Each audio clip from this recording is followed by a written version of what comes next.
அண்ணாமலை மாற்றப்பட்டதுக்கு அப்புறமா அவருக்கு வந்து பெரிய அளவுல பாஜக பொறுப்பு கொடுக்கப்படும். அதான் இமயமலைக்கு போயிருக்காரு. இமயமலை ஆமா, எதிர்பார்க்கப்பட்ட சூழ்நிலை சாதாரண ஒரு தேசிய செயற்குழுவோ பொதுக்குழு உறுப்பினரோ பதவி கொடுத்திருக்காங்க. அதுல ஏற்கனவே பலர் இருக்காங்க. அது பெரிய தியாகிகள் எல்லாம் இருக்காங்க. சசிகலா இருக்காரு, சசிகலா புஷ்பா பெரிய தியாகியான சுப்ரீம் ஸ்டார் சரத்குமார். அதில் அண்ணாமலைக்கும் ஒரு இடம். ஒரு ஐபிஎஸ் ரேஞ்சில் உட்காந்து இந்த நாட்டில் எத்தனையோ அதிசயங்களை நிகழ்த்த வேண்டிய ஆற்றல் அவருக்கு இருக்கு. எல்லாத்தையும் இழந்துட்டு வந்து நிற்கிறார். அண்ணாமலை பார்த்தா பரிதாபமாக இருக்கு எனக்கு. அவர் எப்படி இதை ஏற்றுக்கொள்வார் நினைக்கிறீங்க? இல்லை, நான் துணிச்சலான முடிவெடுத்த கர்மயோகம்பாங்க.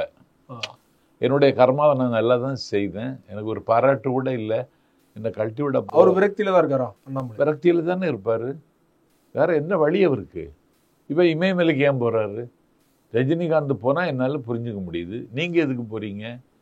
நீங்கள் சென்ட்ரல் மினிஸ்டர் ஆவீங்கன்னு சொல்லிங்க ஆர்வடம் கணிச்சிட்டு இருந்தா நீ இமயமலையில் போய் நிற்கிறேன்னா அப்போ நிலைமை சரியில்லைன்னு புரியுது. திரும்ப வந்து அவர் தனி கட்சியில் ஆரம்பிக்க போறாரு அப்படின்லாம் நிறைய பேர் பேசிட்டு இருக்காங்க இல்லையா? அந்த முடிவுக்கு அவர் வரமாட்டார். ஏன்னா அவருக்கு பாஜக நீங்க சொன்னது மாதிரி பாஜக ஒரு பக்கம் வளர்ந்திருந்தாலும் தனிப்பட்ட முறையில் அண்ணாமலை வந்து அவருக்கான செல்வாக்கை உயர்த்திருக்காரு இல்லையா? பாஜக இருக்கும்போது, தலைவராக இருக்கும்போது. ஸோ அதை பயன்படுத்தி கொள்ள அவருடைய செல்வாக்கை பயன்படுத்திக்கிட்டாரு. தன்னுடைய வீட்டு வாசல்லையே தன்னுடைய முதுகில் அடிச்சுக்கிட்டாரு. செருப்பு போட மாட்டேன்னு சொல்லி திமுக ஆட்சி அகற்றுவது வரைக்கும் செருப்பு போட மாட்டேன்னு சபதம் எடுத்தாரு.